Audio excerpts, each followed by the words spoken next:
But I've not read your values blog. Oh, how rude. No, because it's tomorrow.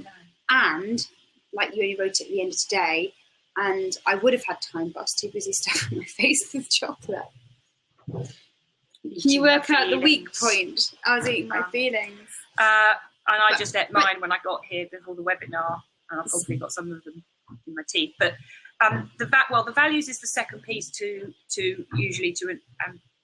a decision balance sheet, because what we talk about when we're doing motivation interviewing is developing discrepancy, and that is developing a discrepancy between a person's behaviour now and whether that does or doesn't actually align to their personal values, their core personal values. So if your core personal value is to be, really great parent, for example, and you think that's a really important value and it's something you really hold up as important in your life, we're saying to people, so where does your pre-mob drinking fit into that value? Does it let you express that value fully? Are you falling a bit short of your value? And that's the discrepancy. It's where your behaviour doesn't quite match up to your personal values. Shall I give you an example for me? Because actually I've realised in lots of ways that I'm now more able to be the person that I thought I was in terms of my values now that I've given up drinking. Mm-hmm. There's a few ways to do that. I used to always think I was a people person because I like talking, I like meeting people. And then I went through a long period thinking I'm not a people person because I'm just get short-tempered with people. I can't concentrate on conversations. They're too tiring and too long. And I realise now, in hindsight, that's because I was mostly hungover. So I was snappy and irritable with people because I was tired and I couldn't hold a conversation because I was too tired, and also because I was probably quite embarrassed. I was I was embarrassed about probably being hungover or drinking too much, being drunk, but also because I was probably more focused on alcohol than I was on the relationship that I was there doing. So, and that's not just about people I'm friends with. The fact that I will talk to anybody on a bus or tube and stuff like that.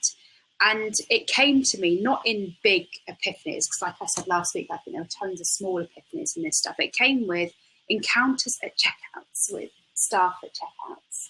I love to always, I've got a whole set of, I'm really boring actually, I've got a whole set of standard little jokes and things that I say that, mildly amusing and make somebody behind a counter smile. And I never did any of them. And the first thing I noticed when I gave up drinking was that I started to have those small little asides and little jokes with people, or notice something funny with somebody else and get eye contact. So I started to notice those, and they used to make me so happy and so thrilled. And it was the first thing I noticed, and I suddenly realised that I am a people person. This is what I like doing, and these encounters energise my day hugely. If I chat to somebody on the tube in the morning, or share a joke with someone on the tube in the morning, my day goes so much better. Well, that's actually, there's a quote in tomorrow's post, which basically makes that point, or covers that. It's sort of saying, even in the most mundane, and it could even be challenges or struggles, the smallest tedious things that happen, if you can connect them to your values, they will suddenly take on significance and a lot more importance. So by being sober, you were reconnecting with the value of people and liking interacting with people and seeing and yourself as a people person. And how I want to treat people. Yeah. And again, now I find myself slightly more tired and slightly more stressed. I can sometimes find myself being a bit short with people, and I can really relate that back to when I was drinking, when I was tired. So it's but on the same front, if something's a little bit difficult, but you can connect it to your values, that can mean that difficulty can feel like a real important thing that you've just achieved. Yeah. So if it's really, if it's really important to be a good parent, then you can connect that with your sort of slight, if you have a slight frustration that you're not drinking tonight because you're helping your children with the homework, you can overcome it because you're connecting that slight frustration or discomfort to a much more important thing. And I think that helps values.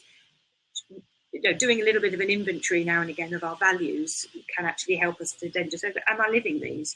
Is this what I actually live by? Would anyone else notice or think that these are my values? And is alcohol stopping me doing those Well, that's things? the main thing. And this is what we're talking about, coming to the end of the mob. It's like going, okay, so you were motivated to do the mob and you've done it, so yay. now are you motivated to do something more permanent, whether that's a kind of reduced drinking or continually stopping drinking? And how motivated are you? Can you create more motivation? And, you know, looking at, well, how would making a longer term change enable you to kind of live your values more completely? Yeah. And again, if you say yes to alcohol, what are you saying no to? Maybe no to expressing your values quite. Is it also values and what's important to you? Or yeah, the same kind of thing. Same sort of thing. Personal values. I mean, there's a big list on as a separate download tomorrow. And again, I really do sort of encourage people to reflect upon it. Maybe, you know, not even to do with your mob if you don't want. Just actually, you know, work out, well, what are your top? Don't pick more than 5 to 10 because no one can have that many core personal values and you know, survive. Well, then you'd struggle living up to them all, you know. Just pick a few, the ones, and then rank the exercise is to pick, let's say, 5 to 10 core personal values from the list, or add some more.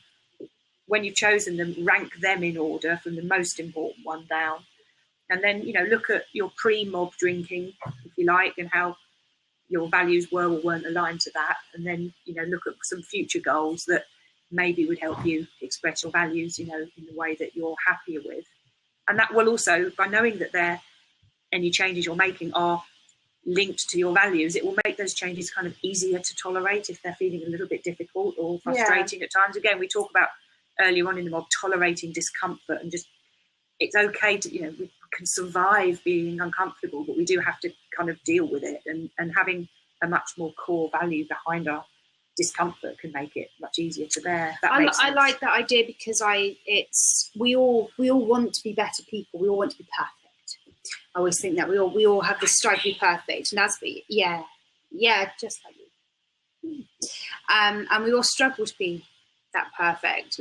But actually, perfection isn't some of the bigger things that we're told are perfect. They're about our intrinsic values that motivate us, are important to us. And actually, after a month of a clear head, you can connect with those a lot more and trust your gut a lot more. And I think that's quite exciting because, you know, this is about you, and that's allowed. Absolutely. And it can be so easy to go through, you know, life, chaotic life with months pass. We always flick ahead in our diary to see what's coming up. I do, and then I get anxious. I haven't got enough time to myself in there, and we just sort of always rush, trundling ahead, looking ahead, booking things in, you know, and suddenly, oh God, you know, can't wait till January the 14th when I haven't got anything on. But in that time, we haven't reflected upon who we are the things we're running around doing even related to the kind of things we want to be doing, or the person, you know, we want to be. And it's worthwhile to taking stock, even just the once, on what you think your values are. I link in the article tomorrow to a guy called James Clear, who actually does a personal inventory of his values every year in a very sort of quite a specific exercise that he does, and reflects upon his year. How have I lived out my values, and where have I fallen short, and what will I do next year to improve? And, you know, that's quite drastic, but, you know, have a go at the exercise. I do encourage people to.